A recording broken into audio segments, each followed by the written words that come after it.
Hey guys, welcome back to another video. Today this week we are in the middle of moving. It has been a lot. I mean, we're just about done. Everything we've moved from our city house to our country house, which is significantly smaller than our city house, we've been able to find a place for so far. There's just a few odds and ends left in our city house, but you know how it goes. It's like, I'm not one to keep boxes around, so we just keep finding places. I have been solving puzzles, basically. That's what I feel like for about 2 weeks now. A good 10 days, and it's good. I like puzzles, thankfully. Anyway, through this moving process, I have made a list. I actually have had to run to the store for several things. I just did a couple pickup orders. Instead of just getting my regular fruit and salad that I normally pick up outside my major grocery hauls, I have gotten a couple extra things just because I have no margin of time at all right now for doing the things that I normally do. It inspired me to write a list of things I no longer buy, because as I was buying these extra things, I realized I haven't bought this kind of stuff at the store for a long time, some of it years and years and years. So I made a list of 12 things I no longer buy at the grocery store. Number 1 is my newest venture. I am no longer buying canned soda because I'm making kombucha. Now, I should say that all of these things that I no longer buy have saved money. So they're a much more frugal option, and they have been a healthier option. So all 12 things have been a double whammy, and I'm really happy about that. I love to save money, and I love to eat healthier all the time. So I'm a Diet Coke fan. I still drink some Diet Cokes. Like, I'll go into a gas station here and there, but I am also making my own kombucha, which is going mostly well. I've had some batches that have not gone that well, and some that have gone better when I'm very distracted.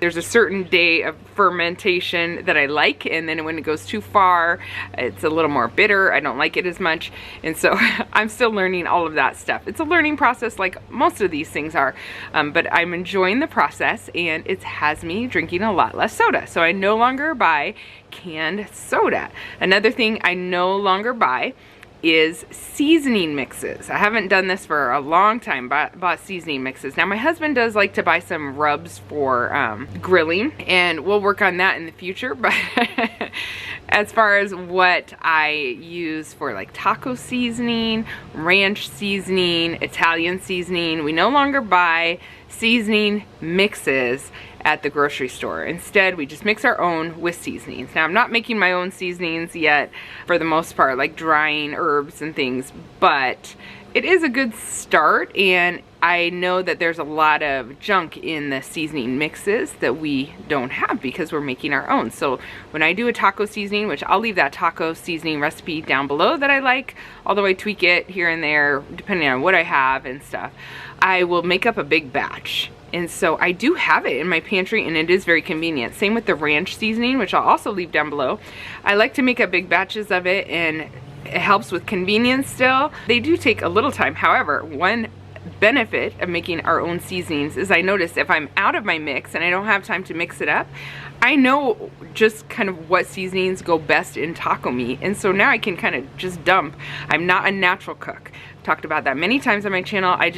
It doesn't come very naturally to me. It's something I've had to teach myself, but that has been something that has helped teach me, because I understand now what ranch is made of and what what makes taco seasoning so good, and so I also can work outside the box more. So that's been an added benefit of making my own seasonings for sure, and Italian seasoning as well. Which leads to another thing that I no longer buy at the grocery store, which I used to always buy, which is salad dressings. I love salads. I could eat a salad right now. I don't buy salad dressings anymore because I make my own, and guess what? They are way better when you make your own. Who knew? I've been making my own ranch for a long time. Mine is kind of thick, so sometimes I water it down and make it like a dressing, and sometimes I use it thick like a dip. We also make a good Thousand Island dressing that we use when we make Big Mac salads. It's like my kids' favorite dinner.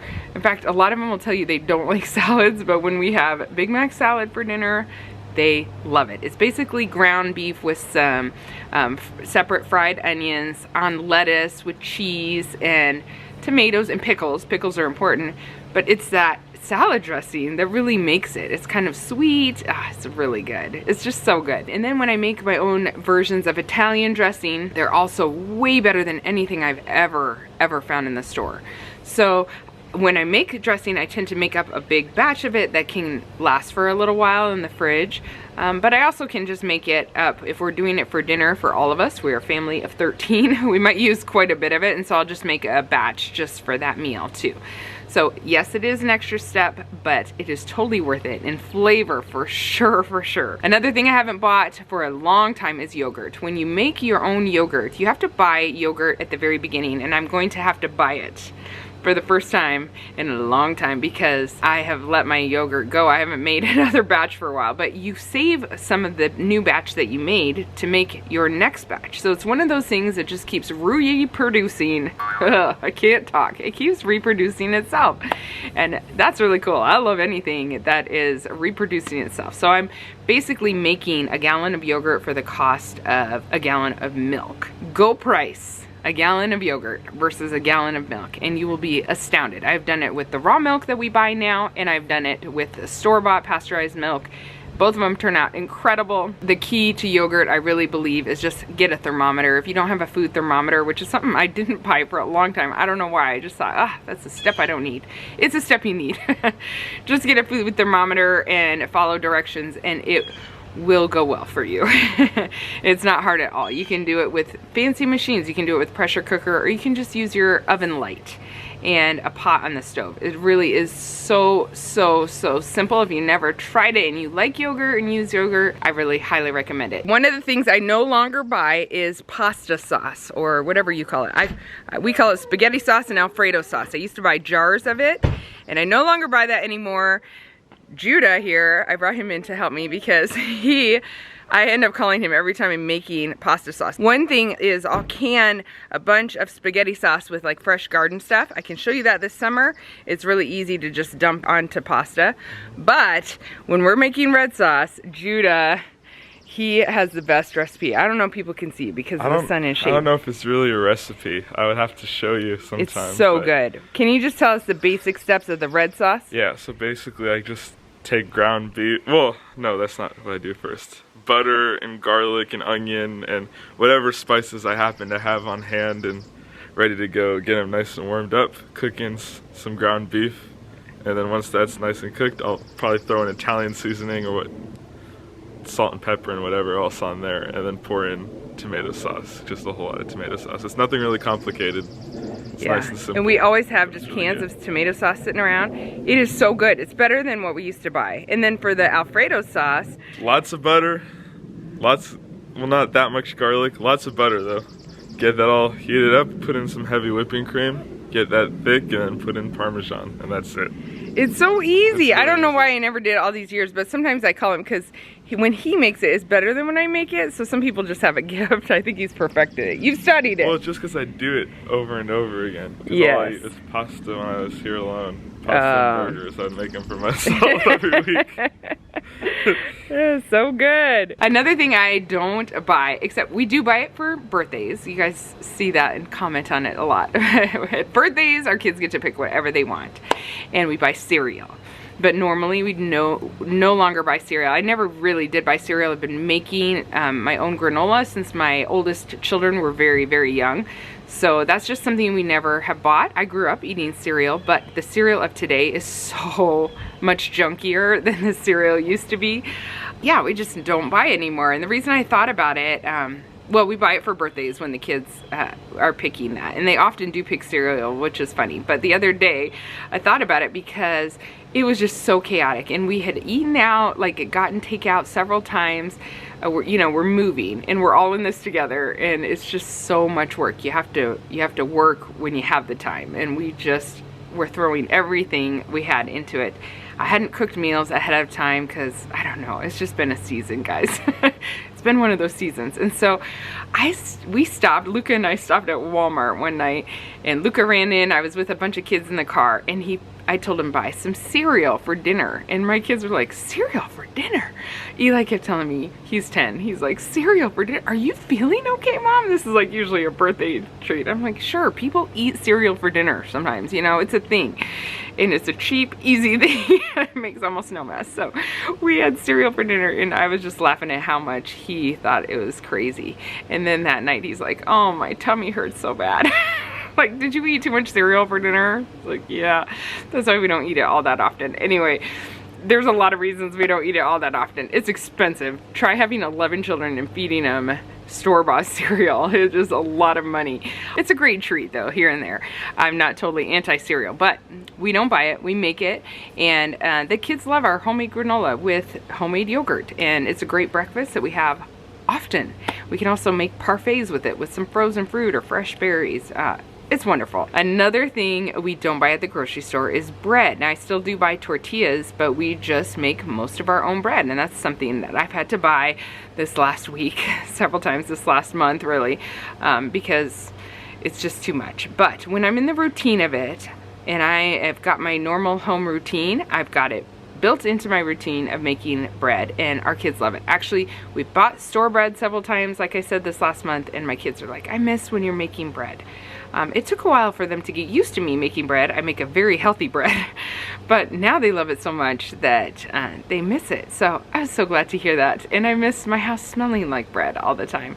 We don't buy bread anymore. I usually make my own hamburger buns. I try to make my own hot dog buns. They don't turn out that well. I'm trying to make my own rolls better, which we never have eaten that much dinner rolls, but I would like to perfect that. Some biscuits and our regular sandwich bread, toast bread that I always do. So I would like to make more tortillas. I mean, I could talk forever about what I would like to make, but that's what I am making, is most of our bread. Another thing I don't buy anymore is heavy whipping cream. I used to have it regularly in my grocery hauls, but we buy raw milk, and when you buy raw milk, the cream rises to the top, and I just scoop that cream out. Sometimes I shake it into the milk, and it's good. I mean, it makes some really thick, creamy milk, but a lot of times I'll take off a good portion of that cream on the top, and that's our heavy whipping cream, and we make a lot of stuff with that. And so it's nice to just have kind of a 2-for-1, you know. I'll make butter with it, we make Alfredo sauce with it, we make, you know, ice cream. We make ice cream.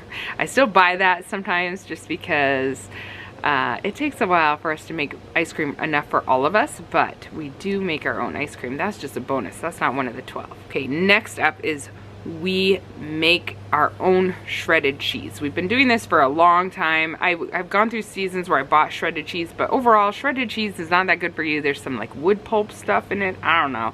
You just look it up online and you'll see why it's not good to just buy shredded cheese. It is so, however, so convenient. However, I keep saying however, we have a cheese grater that is super easy, and it's just made it so much more delightful to have shredded cheese. We can use the triangle like cheese grater, but when you're making a big recipe, like making 3 lasagnas at once, like happens in our house, it's a wrist bender to shred that much cheese. This rotating grater that we have, it works so well and so fast. Now, I know you could use a food processor too. A lot of you guys remind me of that all the time, and just do big batches that way, which is also very convenient. This rotating grater is small and it's so quick to clean up. I love it for that.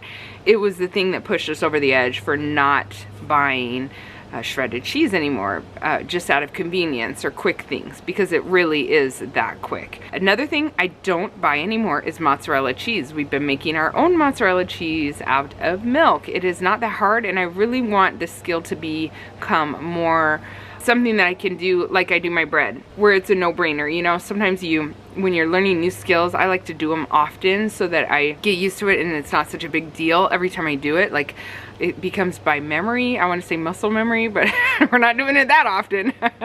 Anyway, mozzarella cheese is definitely one that we have been making for a little while now, and it's going well, and overall the kids love it, so that's a win. Cottage cheese is another thing that we no longer buy. When I looked at my old hauls, we bought a lot of mozzarella cheese and a lot of cottage cheese, but cottage cheese, when I have some milk, raw milk doesn't go bad like pasteurized store-bought milk. It just sours, and so when I have any milk that's souring, I just set it out, let it clabber a little, for a couple days, which is a whole thing. If you don't know about it, it's just a thing. Just know that we clabber a little, which means just setting it on the counter and getting sour. And then when it gets kind of hard, I heat it for like at 100 degrees for not that long, I think 10 minutes. And then strain it out and add salt, and that is cottage cheese. It is actually very, very simple, and the cottage cheese, when we put a little cream back in it, it is wonderful. It's so good. So we don't have cottage cheese quite as often because it is a little process, but nobody's complained about it in my house. Our raw milk is giving us mozzarella, butter sometimes, which I still buy. So it's not just a 2-fer, it's like a 5-fer. The last thing we no longer buy at the store is string cheese. I look back at my hauls and we had a lot of string cheese. It's convenient, sure, but we buy these big blocks of cheese. We get it from Azure Standard. It's raw milk cheese. It is very good quality. It is very good taste. And we just get that cheese, we use it to shred cheese, and we use it for string cheese as well. And so I'll just cut off like corners of the block and give it to my kids as a snack when we need it. I found that when we had string cheese, they were wanting to eat it all the time, like several sticks a day. And it's just better when we have our regular cheese, because I don't know, when things are separately packaged, I notice with my kids, it's like it calls their names all the time, but when it's just our regular food that we always have, they still get it whenever they want. But yeah, for some reason that that package called their name a lot more. They do love the raw milk cheese that we buy, and when I make mozzarella cheese, I've been able to make it sometimes so it strings off, which is fun too. So they've had fun with that. Anyway, those are 12 things that we no longer buy from the store. All of them have saved us money or health. And I say or because I think that cheese that I buy is fairly expensive, but when you add up, probably it saves us money when you add up the string cheese and the shredded cheese that I was buying. And our bread is really high quality. The ingredients are very good. So if I were to match that, it might not cost as much as the cheap loaves of bread from the store, but if I were to match it up with the same quality, would not even be comparable. So we're saving money in all of the things we're doing. We're saving our health. Oh yeah, and our milk too, our raw milk. We spend a lot of money on it, but it also makes us a lot of products, and it is raw milk. I could sing the praises of it forever. I know it's a little controversial out there in the internet world, but it has basically healed my husband's and my daughter's allergies almost completely. It has been a miracle in our house. I could never talk enough about how much raw milk has changed our lives. My husband can go on and on. It really has made such a huge difference. When you think about it, the cows are eating that grass and the pollen. They're local, and then we are consuming that, so we're getting the antibodies from it. We've done raw honey and stuff, but it's never been as effective as the raw milk has been. That was not something we expected, a bonus from drinking raw milk. We were just trying to try out some local things, but it's been such a huge unexpected blessing. So in that instance, you can say it replaced our allergy medicine. Okay, there's a number, bonus 13.